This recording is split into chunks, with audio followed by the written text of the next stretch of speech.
आकाशवाणी रांची से प्रस्तुत है प्रादेशिक समाचार।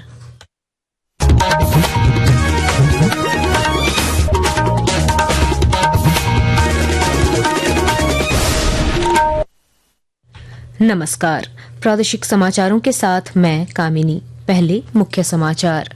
प्रधानमंत्री नरेंद्र मोदी ने कहा, पीएम सेतु योजना देश के युवाओं को विश्व की कौशल मांगों से जोड़ेगी। झारखंड कांग्रेस के 25 जिलाध्यक्षों की सूची जारी। विधायक ममता देवी रामगढ़ की जिलाध्यक्ष और स्टीफन मरांडी दुमका के जिलाध्यक्ष बनाए गए। भारतीय विशिष्ट पहचान प्राधिकरण ने 7 से 15 वर्ष तक के बच्चों के लिए आधार बायोमेट्रिक अपडेट शुल्क माफ किया। 1 वर्ष के लिए रहेगी लागू। राज्य के कई हिस्सों में आज भारी बारिश की संभावना। मौसम विभाग ने अगले 4 दिनों के लिए जारी किया येलो अलर्ट। और झारखंड पेंटाथलॉन टीम इंदौर रवाना। 14वीं राष्ट्रीय बाइथल ट्राइथल प्रतियोगिता में लेगी भाग। आज से 7 अक्टूबर तक चलेगी स्पर्धाएं। और अब समाचार विस्तार से। प्रधानमंत्री नरेंद्र मोदी ने कहा है कि पीएम सेतु योजना देश के युवाओं को दुनिया की कौशल आवश्यकताओं के अनुसार तैयार करेगी। श्री मोदी ने कल नई दिल्ली में कौशल दीक्षांत समारोह के दौरान जोर देकर कहा कि इस योजना के अंतर्गत औद्योगिक प्रशिक्षण संस्थानों आईटीआई का नेटवर्क वर्तमान उद्योग कौशल आवश्यकताओं को पूरा करने और अगले 10 वर्षों में भविष्य की मांगों का अनुमान लगाने के लिए तैयार किया जा रहा है।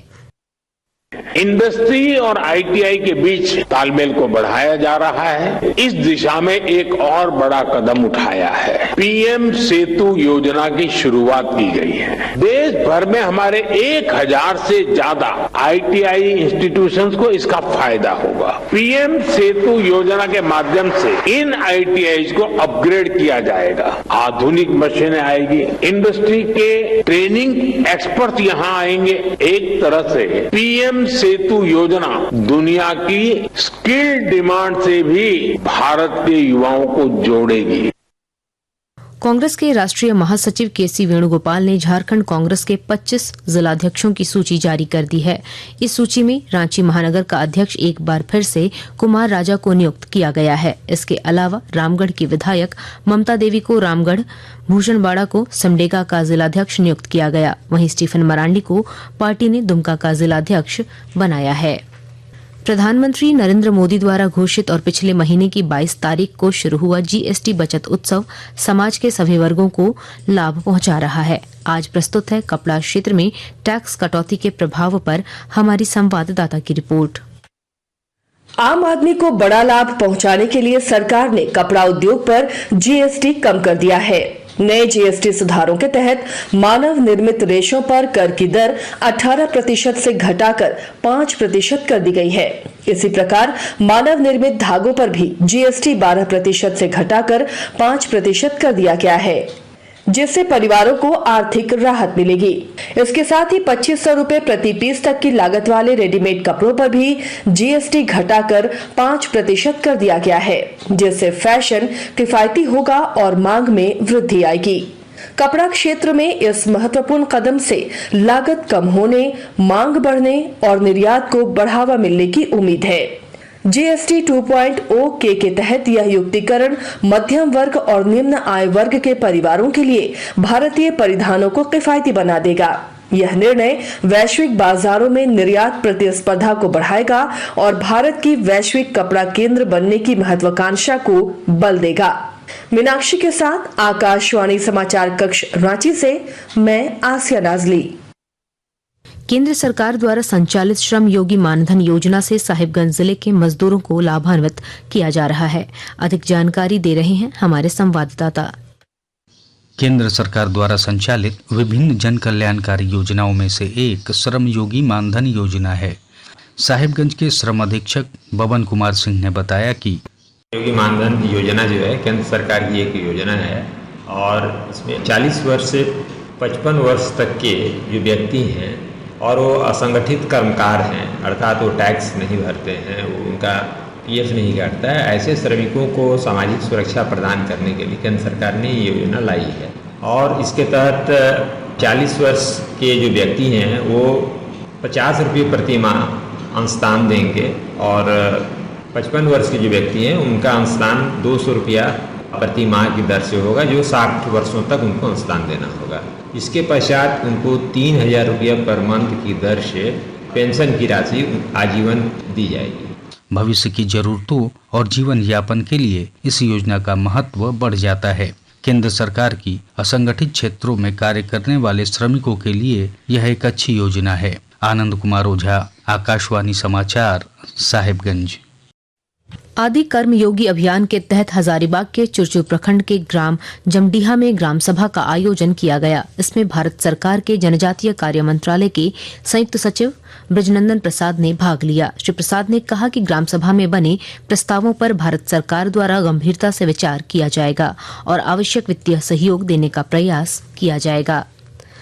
जामताड़ा जिले के उपायुक्त रवि आनंद ने नाला प्रखंड के आदि सेवा केंद्र कुंजबोना में ग्रामीणों के साथ बैठक की। उन्होंने आदि कर्मयोगी अभियान के संबंध में विस्तृत जानकारी देकर अभियान को सफल बनाने की अपील की। आकाशवाणी के ताजा तरीन समाचारों के लिए आप हमारी वेबसाइट newsonair.gov.in पर लॉग ऑन कर सकते हैं। ताजा समाचार X handle @AIR news alerts और Facebook page all India radio news पर भी उपलब्ध है। आप प्रादेशिक समाचार एकांश के एक्स हैंडल @AIR न्यूज_रांची और Facebook page Akashvani news Ranchi, Instagram page तथा YouTube channel AIR news Ranchi पर भी हमारे बुलेटिन सुन सकते हैं। प्रादेशिक समाचार आप आकाशवाणी रांची से सुन रहे हैं। भारतीय विशिष्ट पहचान प्राधिकरण ने 7 से 15 वर्ष तक के बच्चों के लिए आधार बायोमेट्रिक अपडेट शुल्क माफ कर दिया है।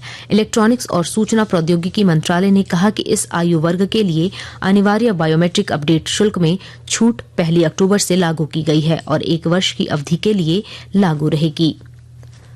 खूंटी प्रखंड के राय गांव में दशाई झंडा जत्रा का भव्य आयोजन किया गया। इस अवसर पर आसपास के कई गांवों की नृत्य मंडलियों ने हिस्सा लिया और पारंपरिक नृत्य प्रस्तुत कर अपनी संस्कृति और परंपरा को अगली पीढ़ियों तक पहुंचाने का संदेश दिया। कार्यक्रम में विधायक राम सूर्या मुंडा मुख्य अतिथि के रूप में उपस्थित हुए। उन्होंने आयोजन की सराहना की। जमशेदपुर के मानगो स्थित एक होटल में 2 गैस सिलेंडरों के फटने से भीषण आग लग गई, जिसमें होटल के 2 कर्मचारी झुलस गए। दोनों को गंभीर हालत में MGM अस्पताल में भर्ती कराया गया है। फायर ब्रिगेड की टीम ने कड़ी मशक्कत के बाद आग पर काबू पाया। पुलिस और दमकल विभाग हादसे के कारणों की जांच कर रहे हैं। और अब मौसम का हाल। राज्य के कई हिस्सों में आज दिन भर बादल छाए रहेंगे और भारी बारिश की संभावना है। मौसम विभाग के अनुसार अगले 4 दिनों तक गरज चमक के साथ बारिश के आसार हैं। इसे लेकर विभाग ने येलो अलर्ट जारी किया है। 14वीं राष्ट्रीय बाइथल ट्राइथल चैंपियनशिप में भाग लेने के लिए झारखंड की पेंटाथलॉन टीम इंदौर रवाना हुई। यह प्रतियोगिता आज से 7 अक्टूबर तक आयोजित की जाएगी। झारखंड टीम में 28 खिलाड़ी और 2 प्रशिक्षक शामिल हैं। और अब अखबारों की सुर्खियां। राज्य से प्रकाशित लगभग सभी अखबारों ने मौसम विभाग की चेतावनी और बिहार चुनाव को लेकर बढ़ी राजनीतिक हलचल की खबर को प्रमुखता से प्रकाशित किया है। प्रभात खबर की सुर्खी है, बिहार विधानसभा चुनाव में सीट शेयरिंग पर झामुमो और राजद की बैठक 6 को। दैनिक जागरण ने लिखा है, झारखंड समेत कई राज्यों में कोल्ड्रिफ कफ सिरप पर प्रतिबंध। दैनिक भास्कर का शीर्षक है, रिम्स में लैब टेक्नीशियन नियुक्ति प्रक्रिया रद्द, हाईकोर्ट ने कहा नए सिरे से शुरू करें। हिंदुस्तान की सुर्खी है, प्रधानमंत्री मोदी ने दिल्ली से सेतु योजना शुरू की, 1000 ITI उन्नत होंगे। अंत में मुख्य समाचार एक बार फिर। प्रधानमंत्री नरेंद्र मोदी ने कहा, PM सेतु योजना देश के युवाओं को विश्व की कौशल मांगों से जोड़ेगी। झारखंड कांग्रेस के 25 जिलाध्यक्षों की सूची जारी। विधायक ममता देवी रामगढ़ के जिलाध्यक्ष और स्टीफन मरांडी दुमका के जिलाध्यक्ष बनाए गए। भारतीय विशिष्ट पहचान प्राधिकरण ने 7 से 15 वर्ष तक के बच्चों के लिए आधार बायोमेट्रिक अपडेट शुल्क माफ किया, 1 वर्ष के लिए रहेगी लागू। राज्य के कई हिस्सों में आज भारी बारिश की संभावना। मौसम विभाग ने अगले 4 दिनों के लिए जारी किया येलो अलर्ट। और झारखंड पेंटाथलॉन टीम इंदौर रवाना, 14वीं राष्ट्रीय बाइथल ट्राइथल प्रतियोगिता में लेगी भाग। आज से 7 अक्टूबर तक चलेगी स्पर्धाएं। इसके साथ ही आकाशवाणी रांची से प्रादेशिक समाचार का ये बुलेटिन समाप्त हुआ। अगला प्रादेशिक मुख्य समाचार 10 बजे प्रसारित किया जाएगा। नमस्कार।